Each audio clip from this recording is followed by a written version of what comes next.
Hi there. This brief video is going to describe simple calming and de-escalation strategies. When people are escalated, it often comes from a sense of threat or fear. Even if the threat is not real at the time, their past experiences with people and the world may have wired their brains to expect harm or danger. When we as humans perceive threat or are otherwise incredibly stressed or angry or scared, we activate our survival brain. This more primitive part of our brain has only one job: to keep us safe. It doesn't care about reason or logic. In fact, the thinking parts of our brain turn off and we act mostly on instincts. These instincts include reading nonverbal cues from our environment. Those nonverbal cues are actually more important than verbal cues or what people say to us.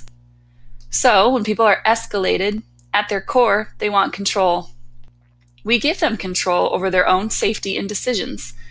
Do not block people, corner them, or block entrances or possible escape routes. As soon as you do, they want to fight or flee even more. Give 2 arms length distance. Keep our body posture open so it does not appear that you are hiding anything. Keep your body posture as relaxed as you can, even if it's hard. A looming, towering figure only sends the message that you want to dominate. So if it feels okay to do so, ask them what would make them feel safe or feel better. Put the control back on their turf. Ask what would help. Ask what could happen next. One of the most famous practices and sayings for de-escalation is low and slow, from Teresa Bolick. Low and slow refers to both your body movements and your voice or speech. Just like it sounds, we want to keep the tone of our voice low and the speed of our voice slow. When you lower your tone and speed, it makes it more possible for the other person to process what you are saying and not feel threatened, as opposed to a higher pitched tone and quick speech, which frankly increases stress.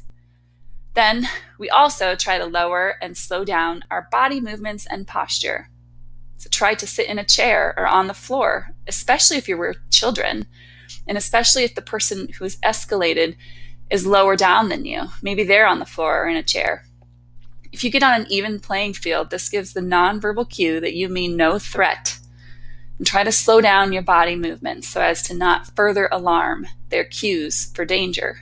Move slowly, walk slowly, keep your hands out and open where they can see them. Next, use the tip, name it to tame it, made popular by Dan Siegel. By naming emotions, we gain control over them. Therapists have known this forever.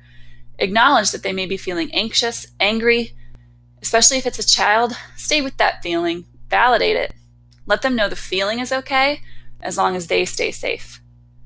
We also like to say, regulate over educate. When people are in distress, it's not the time to teach or educate or think back about what they could have done differently.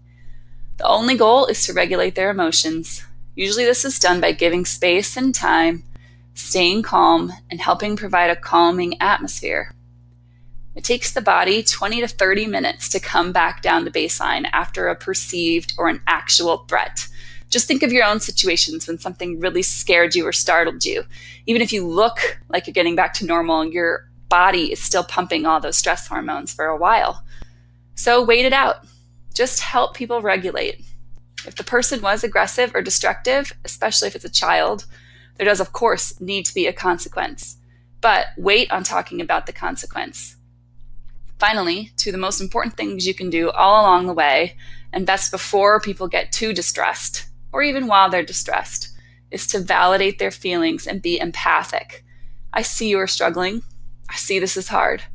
If it's okay, I'll stay here with you until you feel better.